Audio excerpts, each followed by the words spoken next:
So yesterday we talked about factoring polynomials, and we talked about you should always check for greatest common factor. We reminded ourselves of the difference of squares, which we'll use a little more later on. And then we use the sum and difference of cubes. So those were those formulas where you kind of had this these messy factors. So today what we're going to talk about is this last kind of idea where we're going to be factoring, well, it's not the last, we have one more, but we're going to be factoring by grouping. And this is for when you have 4 or more terms. And in fact, you want to have an even number of terms so that you can split it into 2 even groups. And it'll look similar to like the British method when we were factoring when there was a number in front of our x squared. It's going to look a lot like that. So if you look down at example 2, first off, we are not going to do example B. If you want to try it on your own at some point, go for it. But it actually incorporates kind of all of these skills and some that we haven't talked about yet. So we're going to skip that. So let's look at 2A. We want to factor each polynomial. If the polynomial cannot be factored, we're going to write that it's prime. Notice we have some steps on the side. So to start, it says to separate terms into 2 equal groups and rearrange the terms if necessary. So we'll make 2 groups. And in this case, we have this group and this group. So from our first group, this 2x cubed plus 8x squared, I can see that those are both divisible by 2. But then more than that, they're also both, they have an x squared in it, so we can pull out an x squared. From our second group, I can pull out a 3, but I can't pull out any x's because the 12 doesn't have an x. So from this first group, I have a 2x squared. And what's left when you do the division here, if you divide this part here, you'd be left with just an x, because 2 divided by 2 is 1. X to the third divided by x squared is just x. Then if you divide this part here, 8 divided by 2 is 4. And x squared over x squared is just x to the 0, which is 1. So it goes away. The next thing I factored out was that plus 3. So if you consider dividing 3 here, 3 divided by 3 is 1, so you're just left with an x. And if you divide 12 by 3, that would give us a plus 4. So as I said, this looks similar to when we factored by grouping. You can see we have 2 factors that look the same. That's going to be one of our factors. And then our other factor is what's left here. So this plus 3 and the 2x squared. Now you're going to have to be careful in this section. Anytime you're left with a factor that has a power that's bigger than just 1 or an x squared and up, you should double check to make sure it's not factorable. In this case, 2x squared plus 3, it's not a difference of squares and it's not factorable. So we are going to say that this is the final answer. And I should say, because yes, when we were factoring quadratics, we did factor with complex solutions in the quadratic formula and so on. We're at this point just going to say it's not factorable if you'd have to use the quadratic formula or if you would have to have complex solutions. Part C is tricky because we have an x and y here, but it still will run the same. We're going to split it into 2 even groups, and again, this time it's 2 and 2. You'll have a couple examples that might be 3 and 3. So from these first 2, oops, my pencil's acting up. From these first 2, I can't pull out a 3 because this is a 1 here. But I can pull out a single x, and I can pull out a single y. Oh, you know what? Actually, let's fix something really quick. Sorry. This book is not nice. So let's just change this problem so it's a little easier. I'm not going to change it. I'm going to rearrange something. Can we just flip these 2? And I wouldn't expect you to know to do that right off the bat.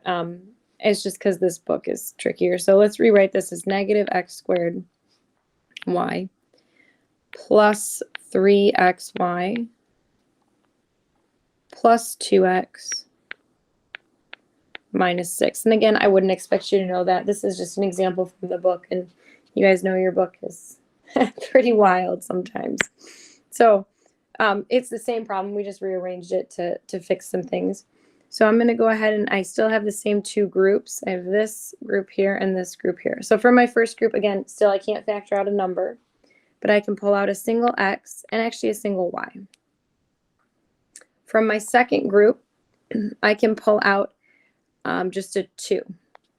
Now, as a reminder, anytime you're doing groups, and this is why I just rearranged them, so if this had been a negative, I always told you to pull out like a negative here, which it's not, so we're not doing that. But what we didn't see before, I don't think, is if you have a negative here, we probably should pull out a negative here as well.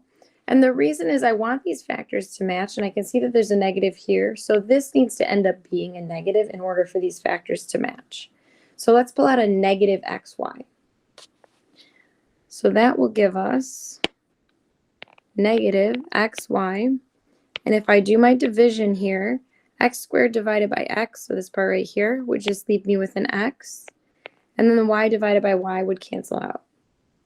And as I look here, this is going to make this a -3. And then the x's would go away and the y's would go away. They'd both divide to 1.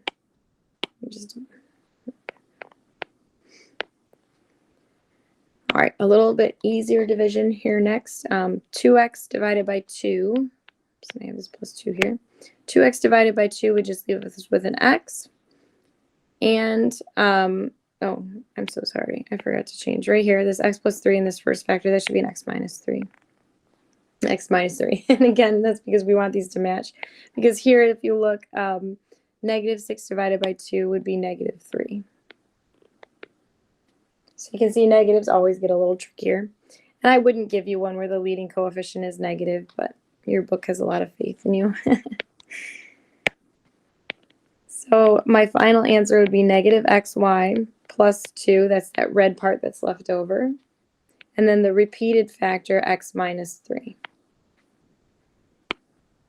No powers there. That's definitely done. It is weird seeing a problem with an x and y, but we don't usually graph those, and I would never ask you to actually find the zeros or the solutions or the roots. We're not going to set those equal to 0 and go all the way.